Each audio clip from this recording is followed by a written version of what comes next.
చుట దేన్ని వెంబడించాలి? మనము దేన్ని వెంబడించాలండి? యేసయ్యను వెంబడించాలి. హల్లెలూయా. దేన్ని వెంబడించాలి? యేసయ్యను వెంబడించాలి. గమనించండి, ఒకడు నన్ను సేవించిన యెడల నన్ను వెంబడింపవలెను. ఒకడు నన్ను సేవించిన యెడల. సేవనము అనేది భక్తిని తెలియచేస్తుంది. డిస్టర్బ్ చేయకుండా కూర్చోవాలి. సేవనము అనేది భక్తిని తెలియచేస్తుంది. ఆరాధన, అర్థమైందా? మీరు దేవుణ్ణి నమ్ముకున్నారనుకోండి, ఏమండి, ఆయన యందు భక్తి మీరు చేస్తున్నారనుకోండి, దాన్ని సేవనము అంటారు. ఒకడు నన్ను సేవించిన యెడల అంటే ఒకడు నా యందు భయభక్తులు ఉంచుకునే, ఒకడు నన్ను నమ్ముకున్న యెడల, ఏమండి, నాకు భక్తి చేస్తున్న యెడల, అప్పుడు ఏం చేయాలంటే నన్ను వెంబడించాలి. హల్లెలూయా. అతడు ఏం చేయాలండి?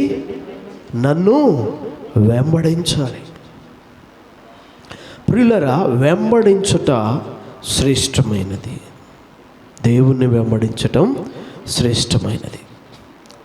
దేవుణ్ణి వెంబడించకపోవటం అనేది ఏమండి సరైంది కాదు. దేవుడి మనకిస్తున్న ఆజ్ఞ ఇది. ఒకడు నన్ను సేవించిన యెడల అతడు ఏం చేయాలి? నన్ను వెంబడించాలి. అంటే ఫాలో అవ్వాలన్నమాట యేసయ్యని. అంటే ఆయన్ని అనుసరించాలి. ఏం చేయాలండి? ఆయన్ను అనుసరించాలి. ఆయన మార్గాల్లో ఆయనతో కూడా నడవాలి. మనం ఆయన చెప్పిన దానిలో, ఆయనకి ఇష్టమైన దానిలో మనము ఆయనతో కూడా నడవాలి. ప్రియమైన దేవుని బిడ్డలారా, ఆయన్ను వెంబడించటం అది. ఇప్పుడు కాపరి వెనకమాల కాపరి స్వరం వింటూ గొర్రెలు ఏం చేస్తాయండి? ఆయన్ని వెంబడిస్తూ ఉంటాయి. ఆయన్ని వెంబడిస్తాయి. ఒకవేళ ఏదైనా ఆయన వెంబడించలేదనుకోండి, ఆ గొర్రెకి కాపరి ఉండడు. ఆ గొర్రెకి కాపరి ఉండడు. ఏదైనా ఒకటి తప్పిపోయిందనుకోండి, అది పోయి ఏ మొండ్ల పొదల్లోనో ఏ గచ్చ పొదల్లోనో చిక్కుకుపోతుంది. అదే కాపరిని వెంబడిస్తుంది అనుకోండి, ఆ గొర్రె అది తప్పిపోదు. ఒకవేళ ఎక్కడైనా అది ఇరుక్కుపోయినా అది కాపరి దగ్గరే ఉంది కాబట్టి కాపరి దాన్ని కనిపెట్టి దాన్ని ఏం చేస్తాడు? ఆ మొండ్ల పొదల్లో నుంచి గచ్చ పొదల్లోంచి దాన్ని విడిపించుకొని తీసుకొచ్చుకుంటాడు. తన మందులో నిలబెట్టుకుంటాడు. తన వెంబడింపజేస్తాడు. తన దొడ్డులోనికి తీసుకువెళ్తూ ఉంటాడు. తన పొలములోనికి తీసుకుని వెళ్తూ ఉంటాడు. తన మేతను, ఏమండి, తన పోషణను, తన యొక్క నీళ్లను ఆ యొక్క మందుకు ఆయన ఇస్తూ ఉంటాడు. అవును కదండి? హల్లెలూయా, హల్లెలూయా. గమనించండి, మంచి కాపరిని వెంబడిస్తే ఈ మంచి భాగ్యము దొరికింది. హల్లెలూయా. మంచి కాపరిని వెంబడించకపోతే పిల్లరా ఇది దొరకదు. అర్థమవుతుందా? ఇప్పుడు మంచి కాపరి ఎవరు? మన యేసయ్య. మంచి కాపరి ఎవరండి? మన యేసయ్య. ప్రియ దేవుని బిడ్డలారా, ఆయనను వెంబడిస్తూ ఉంటే ఆయన ఏం చేస్తాడంట? ఏమండి ప్రియమైన దేవుని బిడ్డలారా, 10వ అధ్యాయంలోకి మనం వద్దాం.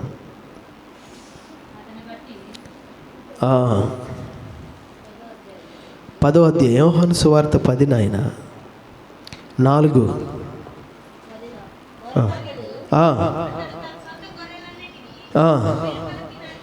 మరియు అతడు తన సొంత గొర్రెలన్నిటినీ వెలుపలికి నడిపించినప్పుడల్లా వాటికి ముందుగా నడుచును.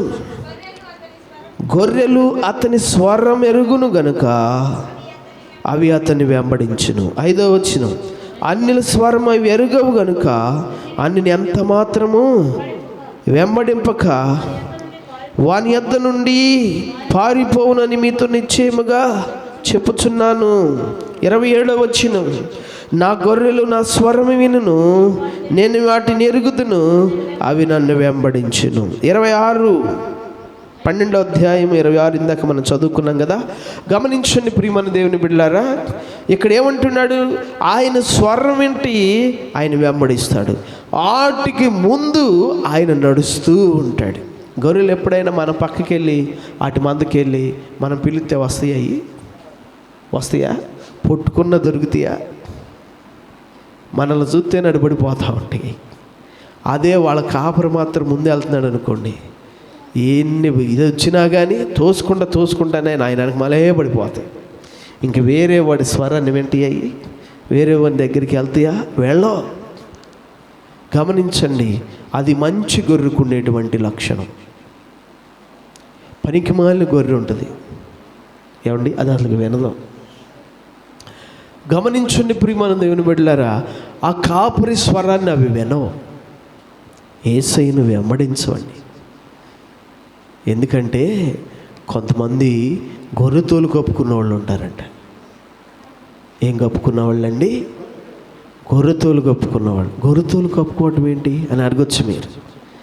మారు మనసు లేకుండా ఏమండి మాయావేషం వేసుకున్న వాళ్ళు గొర్రెతోలు కప్పుకున్నాడు. అర్థమైందా? గొర్రెతోలు కప్పుకున్న వాళ్ళు ఎవరయ్యా అంటే నిజమైన మారు మనసు లేదు, నిజమైన దైవ ప్రేమను, దేవుణ్ణి ప్రేమించలేదు వాళ్ళు. దేవుని పరిశుద్ధతను, దేవుని మార్గాలను వాళ్ళు ప్రేమించలేదు. దేవుణ్ణి ప్రేమించలేదు, దేవుని పరిశుద్ధతను ప్రేమించలేదు. ప్రియమైన దేవుని బిడ్డలారా, వాళ్ళు ఏం చేస్తున్నారంటే ఏమండి, ఏదో మరి దేని కొరకో తెలీదు, ఏమి ఆశించుతారో తెలీదు, మారు మనసు లేకుండా, దేవుని ప్రేమాన్ని ఎరగకుండా, దైవ భక్తి అనేది లేకుండా ఏమండి మరి మతాన్ని బట్టో సంఘంలోకి వచ్చి కూర్చుంటారు, లేకపోతే ఏదో అవసరాలను బట్టో సంఘంలోకి వచ్చి కూర్చుంటారు. ఏమండి ఏదో కొన్ని తప్పులు కప్పిపుచ్చుకోవడానికో సంఘంలోకి వచ్చి కూర్చుంటారు. పేరుకు మాత్రం బాప్తీసాలు తీసుకుంటూ ఉంటారు. ప్రియులారా, వాళ్ళు లోపల వాళ్ళకి ఏముండదు, ఏముండకుండా అలాగ వచ్చి ఏమండి మేము కూడా మందలో ఉన్నామయ్యా, ఇదిగో మాకు కూడా చూడు, మేము గొర్రెలమే అని చెప్పుకుంటూ ఉంటారు. కానీ లోపల వాళ్ళు గొర్రెలు కాదు, లోపల వాళ్ళు గొర్రెలు కాదు. లోపల గొర్రె వంటి మనసు వాళ్ళకి లేదు. ఈరోజున చాలామంది ఈ గొర్రెతోలు కప్పుకున్న క్రైస్తవులే ఉంటున్నారు. సరైన నీతి లేకుండా, సరైన మారు మనసు లేకుండా, సరైన రక్షణ అనుభవం లేకుండా, సరైన భక్తి విధానాలు లేకుండా ఏమండి బాప్తీసాలు తీసుకొని సంఘంలోకి వచ్చి కూర్చొని ఏమండి క్రైస్తవులు అని చెప్పుకుంటూ ఉంటారు. కానీ వాళ్ళని ఎప్పుడైనా చూడండి, భక్తి మార్గాలు వాళ్ళు అనుసరించరు. భక్తి మార్గాలు వాళ్ళు అనుసరించరు, నీతి కలిగిన మార్గాలు వాళ్ళు అనుసరించరు, పవిత్రమైన పరిశుద్ధమైన ప్రేమ గల మార్గాలు వాళ్ళు అనుసరించరు, దేవుని వాక్యాన్ని వారు అనుసరించరు, దేవుని మార్గాలు వాళ్ళు అనుసరించరు. అందుకనే వాళ్ళు దేవుణ్ణి వెంబడించట్లేదు. గమనించండి ప్రియులారా, కొంతమంది వెనుదిరిగిపోతూ ఉంటారు, ఆయన వెంబడించటం మానేస్తున్నారు. అప్పుడు ఆ గొర్రెలు ఏం చేస్తాయి అంటే అటు ఇటు తప్పుకుంటాయి, అటు ఇటు పోతాయి, ఏ మొండ్ల పొదల్లోనూ ఏ గచ్చ పొదల్లోనూ చిక్కుకుంటాయి, ఏ సమస్యల్లోనూ ఏ శోధనలోనూ పడతాయి అని దానికి అర్థం. ఏ మొండ్ల పొదల్లోనూ ఏ గచ్చ పొదల్లోనూ చిక్కుకోవటం అంటే ఏ ఊరిలోనో ఏ కష్టంలోనూ ఏ బాధల్లోనో ఏ మోసంలోనో పడతారు వాళ్ళు. ఎందుకని? క్రీస్తుని వెంబడించే మాదిరి వాళ్ళ దగ్గర లేదు కాబట్టి, ఆ మారు మనసు వాళ్ళ దగ్గర లేదు కాబట్టి, ఆ భక్తి వారి దగ్గర లేదు కాబట్టి, పైకి మాత్రం క్రైస్తవులుగా ఉంటూనే క్రీస్తును వెంబడించకుండా వెళుతూ ఉంటారు వాళ్ళు. అందుకని వాళ్ళు ఏమండి ఈనాడు యవనస్తుల పిల్లలు చూడండి, చర్చికి వచ్చే పిల్లల్లాగానే ఉంటారు, చర్చికి వచ్చే పిల్లలాగే ఉంటారు, క్రైస్తవులైన పిల్లలాగే ఉంటారు. కానీ వాళ్ళు చేసే పనులు వేరుగా ఉంటాయి. హల్లెలూయా. వారు చేసే పనులు వేరు. అందుకనే ప్రియమైన దేవుని బిడ్డలారా, వారు వెళ్ళే ఆ యొక్క పడుతున్నటువంటి పరిస్థితులు వేరుగా ఉంటాయి. వారు వెళ్ళి పడుతున్న పరిస్థితులు వేరుగా ఉంటాయి. ఎందుకని? వాళ్ళు ఫాలో అవ్వలేదు యేసుని, ఆయన మార్గాలను వాళ్ళు ఫాలో అవ్వలా. అర్థమవుతుందా? ఆయన భక్తిని, ఆయన నీతిని వాళ్ళు ఫాలో అవ్వలా. ఫాలో అవ్వకుండా సొంత మార్గాల్లో వాళ్ళు నడిచారు, సొంత ఇష్టాల్లో నడిచారు, లోకాశంలో నడిచారు.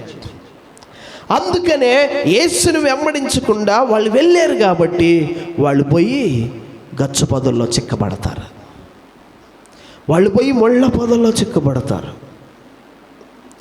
కాపరికి వీళ్ళకి కనెక్షన్ ఉంటుంది కాబట్టి వీళ్ళని రక్షించేవాడు ఎవడు ఉండడు, విడిపించేవాడు ఎవరు ఉండరు. ఎందుకని? యేసయ్యకు తెలుసు తన గొర్రెలేయో, ఆ గొర్రెలకు కూడా తెలుసు మంచి గొర్రెలకి తన కాపరెవరో. ఆయనకి వారికి కనెక్షన్ ఉండేవాళ్ళు హృదయంలో సున్నతి చేయబడి దేవునితో అంటుకట్టబడి ఆయన ఆత్మ అనుసంధానంతో ఆయనతో నడుస్తూ ఉంటారు. కాబట్టి ప్రియులారా, ఆయనకి వారికి కనెక్షన్ ఉంటుంది. వారు ఎక్కడున్నా కానీ, గాఢాంధకారములో కప్పి ఉన్నా కానీ ఆయనకి వారికి కనెక్షన్ తప్పదు. దేవుడు వారి దగ్గరికి వెళ్తాడు, వారిని విడిపించుకొని తీసుకొస్తాడు. అందుకే దావీదు అంటాడు, గాఢాంధకారపు లోయల్లో నేను సంచరించినను, ఏ అపాయమునకు నేను. ఎందుకని? దావీదు దేవుని హృదయానుసారుడు, దావీదు క్రీస్తును వెంబడించేవాడు. అర్థమవుతుందండి? క్రీస్తును వెంబడించేవాడు పిల్లరా. అందుకనే దావీదు ఎక్కడున్నా కానీ విడిపించడానికి ఆయన ఒక కాపరిగా యేసు ప్రభు వారు ఉన్నాడు. హల్లెలూయా, హల్లెలూయా. నా ప్రియ దేవుని బిడ్డలారా, మీరు దేవుణ్ణి సేవించేవారైతే మీరు దేవుణ్ణి వెంబడించాలి. మీరు దేవుణ్ణి సేవించేవారైతే ఏం చేయాలండి? ఏం చేయాలి? గడి చెప్పాలి. దేవుని వెంబడించాలి. అప్పుడు మీకు క్షేమము కలిగిద్ది. అర్థమవుతుందండి? అప్పుడు మీకు మేలు కలిగిద్ది. ప్రియా దేవుని బిడ్డలారా, చూడండి అక్కడ ఏమని చెప్తున్నాడు ఏమండి? 8వ అధ్యాయం 12వ వచనం.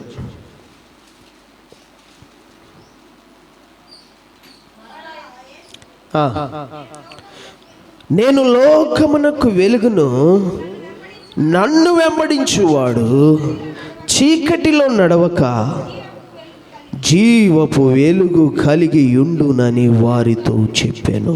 హల్లెలూయా, హల్లెలూయా. గమనించండి, నన్ను వెంబడించేవాడు చీకటిలో ఉండడు. నన్ను వెంబడించేవాడు ఎక్కడుంటాడు? జీవపు వెలుగు కలిగి ఉంటాడు. పిల్లరా, యూదులకి ఒక పోలిక ఉంటుంది. వారు చీకటిని దేనికి పోలుస్తారంటే మరణమునకు, శ్రమకు, నాశనానికి చీకటిని పోలుస్తారు. అర్థమైందండి?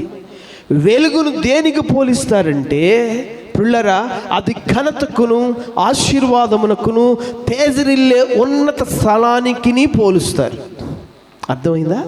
హల్లెలూయా. చీకటిని దేనికి పోలుస్తారు? మరణమునకు, శ్రమకు, నాశనానికి. ఏమండి? చీకటిని పోలిస్తే వెలుగును దేనికి పోలిస్తారు వాళ్ళు? జీవమునకు, ఆశీర్వాదమునకు, తేజరిల్లే ఉన్నత స్థితికి. ఏమండి?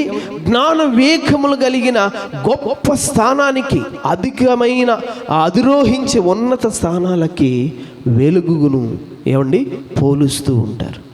అందుకని యేసు ప్రభువారు వాళ్ళకు అర్థమయ్యే రీతిలోనే ఆయన ఏం చెప్పాడంటే, బాబు నన్ను వెంబడించేవాడు చీకట్లో ఉన్నాడు, అంటే మరణంలో ఉన్నాడు, నాశనంలో ఉన్నాడు, శ్రమలో, శోధనలో, బంధకాల్లో ఉన్నాడు. నన్ను వెంబడించేవాడు జీవపు వెలుగు కలిగి ఉంటాడు. హల్లెలూయా. నన్ను వెంబడించేవాడు ఏం కలిగి ఉంటాడండి?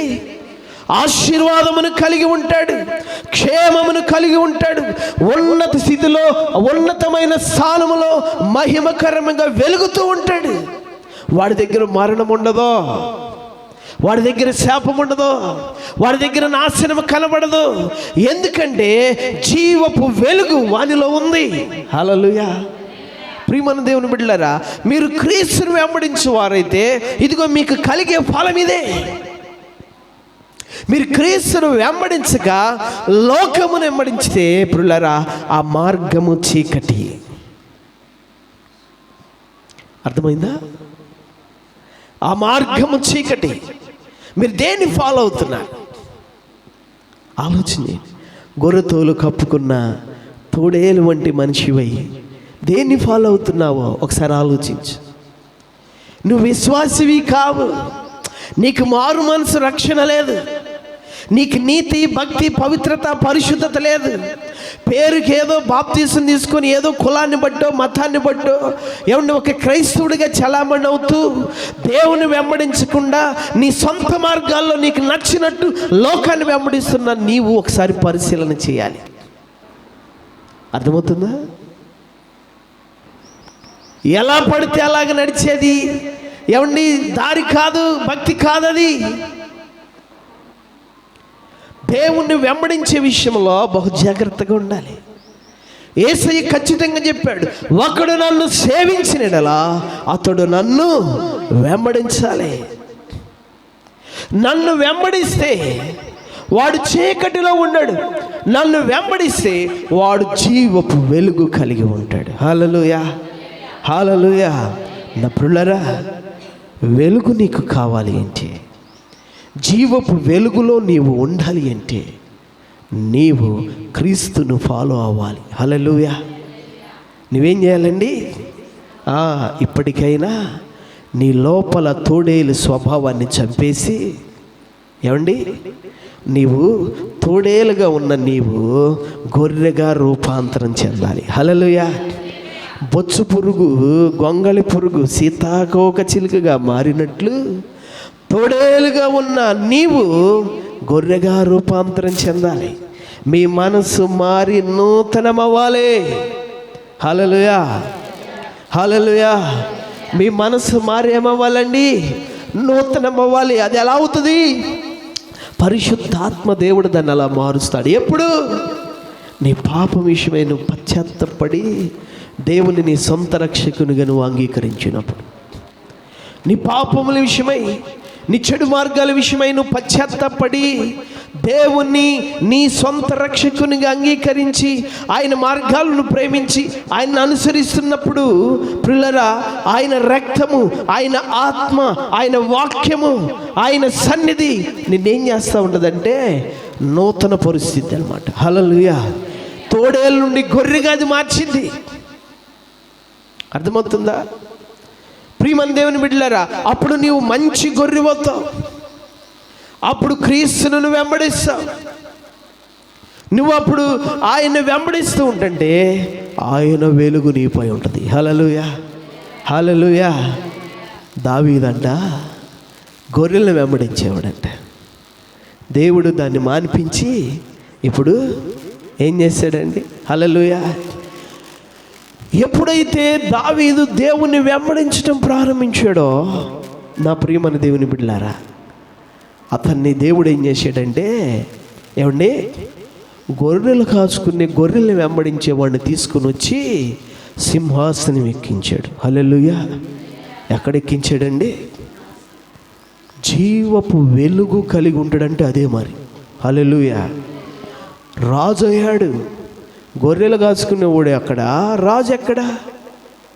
అర్థమైంది మీకు? గొర్రెలు కాచుకునేవాడు ఎక్కడ, రాజు ఎక్కడ? రాజు అయ్యాడంటే అదే వెలుగు, ఆశీర్వాదపు వెలుగు. చక్రవర్తి అయ్యాడంటే గమనించండి, అది ఉన్నతమైన తేజరిల్ల వెలుగు. దావీదు ఇశ్రాయేలు వరకే రాజు అయ్యాడా? చుట్టుపక్కల రాజ్యాలు గెలవలేదా? గెలిచాడే. ఫిలిస్తీన్లు గెలిచాడు, ఏదోమీలు గెలిచాడు. ఏమండి, చుట్టుపక్కల ఉన్న వాళ్ళందరినీ గెలిచాడు. రాజుకి కాస్త చక్రవర్తి అయ్యాడు. ఏమండి, క్రీస్తును వెంబడించాడు కాబట్టి ప్రియా దేవుని బిడ్డలారా, ఆయన జీవపు వెలుగులో ఉన్నాడు. హల్లెలూయా. అందుకే కీర్తనకారుడు దావీదు అంటాడు, అయ్యా జీవ మార్గాలు నువ్వు నాకు తెలియజేసి, జీవ మార్గాలు నువ్వు నాకు తెలియజేసి. ప్రియమైన దేవుని బిడ్డలారా, ఈరోజు వాక్యం వింటున్నా మీరు ఆలోచన చేయండి. మీరు దేన్ని ఫాలో అవుతున్నారు? మీరు దేన్ని ఫాలో అవుతున్నారు? అమ్మా, క్రీస్తుని వెంబడించేవారైతే చీకటిలో ఉండక జీవపు వెలుగు కలిగి ఉంటారు. ప్రియమైన దేవుని బిడ్డలారా, ఇంకా ఇందాక మనం చదువుకున్న 26:12-26లో చూస్తేనండి, ప్రియమైన దేవుని బిడ్డలారా, అక్కడ ఏం చెప్తున్నాడు? అప్పుడు నేను ఎక్కడ ఉందునో అక్కడ నా సేవకుడును ఉండును. హల్లెలూయా. నువ్వు ఆయన వెంబడించేవారు అయితే నువ్వెక్కడుంటావు? ఏమండి, ఆయన ఎక్కడుంటాడో నీవు కూడా అక్కడే ఉంటావు. హల్లెలూయా. యేసయ్య ఎక్కడుంటాడో నువ్వు కూడా అక్కడే ఉంటావు. ఆయన ఎక్కడుంటాడు? హల్లెలూయా. ఆయన నీతో ఉన్న, నువ్వు ఆయనతో ఉన్న, ఎలాగుంటుంది ఆ సంబంధం అసలుకి? ఒకసారి ఆలోచన చేయండి. దేవుణ్ణి నువ్వు వెంబడించకుండా కొంతమంది ఏమని ప్రార్థన చేస్తారు తెలుసా? యేసయ్యా నేను అక్కడికి వెళ్తున్నాను, నాకు తోడుగా నువ్వు ఉండయ్యా అంటారు. దేవుని అనుసరించరు వీళ్ళు, దేవుని మార్గాల్లో ఉండరు వీళ్ళు. కానీ ఆయన్ని వెళ్ళామని రమ్మంటారు. How is it possible? అది ఎలా సాధ్యం? ఏమండి, ఆయన నువ్వు వెంబడించాలి, నిన్ను ఆయన వెంబడించాలా? చెప్పమ్మా, చెప్పు. నీకు నచ్చినట్టుగా బ్రతికేస్తూ ఉంటావు, నీకు కుదిరినట్లుగా బ్రతికేస్తూ ఉంటావు. అదేం కాదులే. గమనించండి ప్రియమైన దేవుని బిడ్డలారా, నువ్వు ఎలా పడితే అలాగా ఇచ్చేసేసుకుంటావు. కానీ నీ తోడు చాలయ్యా, నీ నీడ చాలయ్యా పాట పాడతావు. ఉంటుందానికి ఆయన తోడు ఉండిద్దండి. నీకు నచ్చినట్లు నువ్వు వెళతా, నీకు కుదిరినట్లు నువ్వు వెళతా. దేవుని మార్గం ఇదైతే తూర్పు ఇదిరా అంటే నువ్వు పడమర వైపు తిరిగి నువ్వు అటేటో పోతా ఉంటాండి. ఆడాడో ఉండి నీ తోడు చాలయ్యా అని పాట పాడేవనుకో, ఎలాగది? ఏమండి, యేసయ్య నీతో ఉంటే నీ బళ్ళు వాళ్ళవుతాయి. హల్లెలూయా. యేసయ్య నీతో ఉంటే సముద్ర ఘోషాలు నిన్ను బద్దలు కొట్టలేవు. అలలో తుఫాన్లు ఎన్నొచ్చినా ఆయన నీ దోల్లో ఉన్నాడు కాబట్టి ఆయన వాటిని గద్దిస్తాడంతే. హల్లెలూయా. నువ్వు ఆయన వెంబడిస్తే ఆయన ఎక్కడుంటాడో నువ్వు అక్కడ ఉంటావు. ఆయన ఉన్న చోట అరణ్యములో 5,000 మంది పురుషులు ఉన్నారు, స్త్రీలు, పిల్లలు ఉన్నారు. ఆకలి అవసరమైంది, ఆహారం కావాలి. ఆయన ఉన్న చోట ఆకలి బాధ ఉండదు. ఆయన ఉన్న చోట తుఫాన్లు బాధ ఉండదు. ఆయన ఉన్న చోట మార్తా మరియా ఇంట్లో యేసయ్య ఉన్నాడు. అందుకని లాజరు దగ్గరికి మరణం వచ్చింది, కానీ ఆ మరణం వాళ్ళ దగ్గర లేదు. ఎందుకంటే ఆయన అక్కడ ఉన్నాడు, వారితో ఉన్నాడు. హల్లెలూయా. ఆయన ఎక్కడ ఉంటాడో నువ్వు అక్కడ ఉంటావు. అర్థమవుతుందా? ఆయన ఉన్న చోట మరణం ఉండదు, ఆయన ఉన్న చోట ఆకలి ఉండదు, ఆయన ఉన్న చోట తుఫాన్లు ఉండవు. ఎన్ని వచ్చినా అవన్నీ షట్ డౌన్ అయిపోతాయి అంతే. హల్లెలూయా. ఆగిపోవటమే. ఎందుకని? ఆయనను దాటి వచ్చేది ఏది లేదు. హల్లెలూయా. ఆయన శక్తికి మించినది ఏది లేదు. ఆయన యొక్క బలముని మించింది ఏది లేదు. ఆయన జ్ఞానానికి మించింది ఏది లేదు. ఆయనను దాటి చేయగలిగేది ఏది లేదు. ఆయనే సర్వాధికారి, ఆయనే సర్వశక్తిమంతుడు, ఎల్ షద్దాయ్ అయిన దేవుడు ఆయన. అర్థమవుతుంది అప్పుడులారా? సర్వలోకమును తన మాట చేత ఆయనకు పుట్టించిన వాడు ఆయన. అన్నీ ఆయనే కలుగజేశాడు. ఆయన బలము, ఆయన జ్ఞానము అంత గొప్పది. ఈ సృష్టిలో పంచభూతాలకు దడుస్తూ ఉంటారు అందరూ. పంచభూతాలు ఆయన ద్వారా కలిగినాయి, పంచభూతాలు ఆయన స్వాధీనంలో ఉన్నాయి, పంచభూతాలు ఆయన స్వరం వింటాయి. అంతే, ఆయన చెప్పింది చేస్తాయి. మేఘాలకు ఆయన ఆజ్ఞాపిస్తే ఆయన చెప్పిన దిశగా అవి ప్రయాణిస్తూ ఉంటాయి. పర్వతములు ఆయన స్వరం వింటే మైనం వలె కరుగుతూ ఉంటాయి అంట. అర్థమవుతుందా? పిల్లరా, పంచభూతాలు ఆయన స్వాధీనంలో ఉన్నాయి. పిల్లరా, ఆయన నీతో ఉంటే, నీవు ఆయనతో ఉంటే ఇవేవి నిన్నేం చేయలేవు. నువ్వు ఆయన్ను వెంబడించేవాడు అయితే, ప్రియా దేవుని బిడ్డలారా, మీరు ఆలోచించండి, నీపై సర్వాధికారం ఆయనకు ఉంటుంది. ఇప్పుడు కాపరు ఉన్నాడు, గొర్రెలు తీసుకుని వెళ్తున్నాడు. మనం ఎవరు నీళ్ళు ఒక గొర్రెను పట్టుకున్నాం అనుకో, ఆడేం చేస్తాడు? ఆ కర్ర తీసుకుని ఒకటి వేస్తాడు మనల్ని. అవునా కదా? ఏందిరా నువ్వు నా గొర్రెని తీసుకుంటున్నావు? ఎందుకని? అది వాని సొంత గొర్రె, వానికి అధికారం ఉంది. కోర్టుకి వెళ్ళినా కానీ వాడే గెలుస్తాడు, పోలీసుల దగ్గర అయినా వాడే గెలుస్తాడు. ఒకవేళ నువ్వు బలం తాన పట్టుకున్నా కానీ వాడు నిన్నేం చేస్తాడు? జైలుకి అప్పగెత్తాడు. ఎందుకని? అది మన సొంత గొర్రె, మనకు అధికారం ఉంది. పిల్లరా, నువ్వు దేవుని గొర్రెవైతే ఆయన అధికారం నీపై ఉంటుంది. హల్లెలూయా, హల్లెలూయా. ఆయన అధికారం నీపై ఉంటుంది. ఆయన అధికారం కింద ఉండగా ఎవడు నిన్నేమీ చేయలేడు. ఎవరు నిన్నేమి చేయలేరు.